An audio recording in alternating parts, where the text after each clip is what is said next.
আজ নিতাই চাঁদের আবির্ভাব, সেই জন্য আজকে নিতাই তত্ত্ব আমরা আস্বাদন করব। মহাজন বলছেন, নিতাইয়ের করুণা হলে ব্রজে রাধা কৃষ্ণ পাবে, দৃঢ় করি ধর নিতায়ের পায়। মহাপ্রভু একথাও বলেছেন, মুখেও যে বলে মুই নিত্যানন্দের দাস, দেখিবে তাহার পাশে চৈতন্যের প্রকাশ।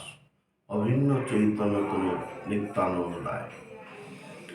তো চৈতন্যকে যেমন নিতাই কৃপা ছাড়া জানা যায় না, তেমনি নিতাইকেও চৈতন্য কৃপা ছাড়া জানা যায় না।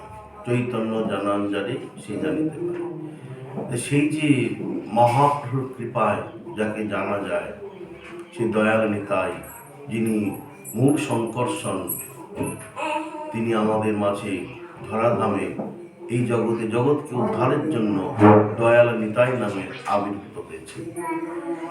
সেই নিতাই সম্বন্ধে মহাপ্রভু বললেন, ইনি হলেন সাক্ষাৎ ভগবান।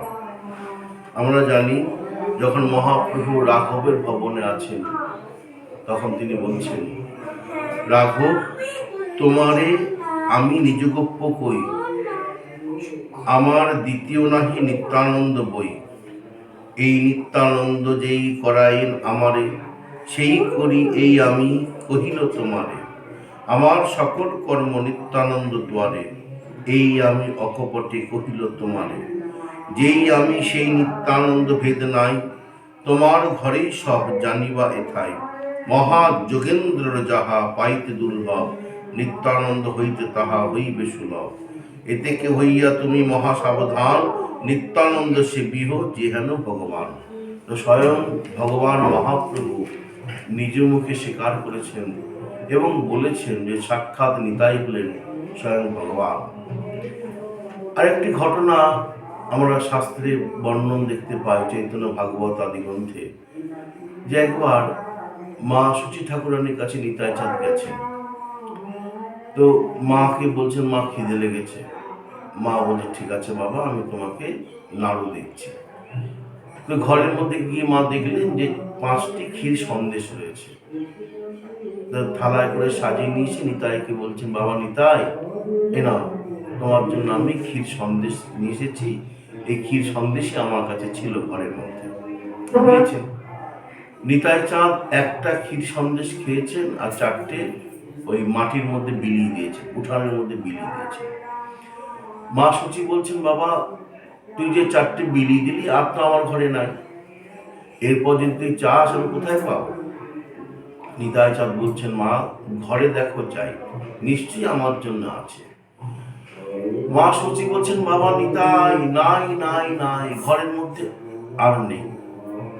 তবু বলাতে তিনি গেলেন, ক্ষীর সেই সন্দেশ ঘরের মধ্যে দেখলেন আছেন। বাইরে বেরিয়েছে তিনি, সেই ক্ষীর সন্দেশ যেই দিয়েছেন, দেখছেন আবার সেই আগে থেকে ক্ষীর সন্দেশ 5টা রয়েছে, মাটিতেও 5টা ছড়ানো।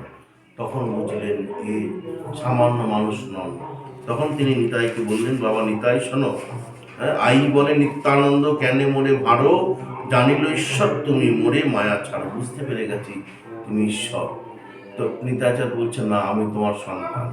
মাকে প্রণাম করতে যাচ্ছেন, মা ছুটে চলে গেলেন। এইভাবে তিনি ঈশ্বর, এটা আমরা প্রমাণ পেলাম। এই নিতাই চাঁদি আবির্ভূত হয়েছেন একচক্রধামে, ঈশ্বর আজ্ঞায় আগে শ্রী অনন্ত ধাম, রারে অবতীর্ণ হইলা নিত্যানন্দ রাম। হারাই পণ্ডিত নামে শুদ্ধ বিপ্ররাজ, মূলে সর্বপিতা তান, করি পিতা ব্যাজ। তিনি যেদিন থেকে সেই দিন হইতে আর মণ্ডল সকল, বাড়িতে লাগিল পুনঃ পুনঃ সুমঙ্গল। তো মাঘ মাসে শুক্ল ত্রয়োদশী শুভ দিনে পদ্মাবতী গর্ভে এক চাকা নামে গ্রামে তিনি আবির্ভূত হয়েছেন এবং জগৎ কল্যাণের জন্য। সেই নিতাই চাঁদকে আপনারা আশ্রয় করুন। যার ঘরে নিতাই চাঁদের নিত্য পূজা হয়, সেই ঘরে কোনো অমঙ্গল থাকে না, সুমঙ্গল শুরু হয়ে যায়। জয় গৌ, জয় নিতাই।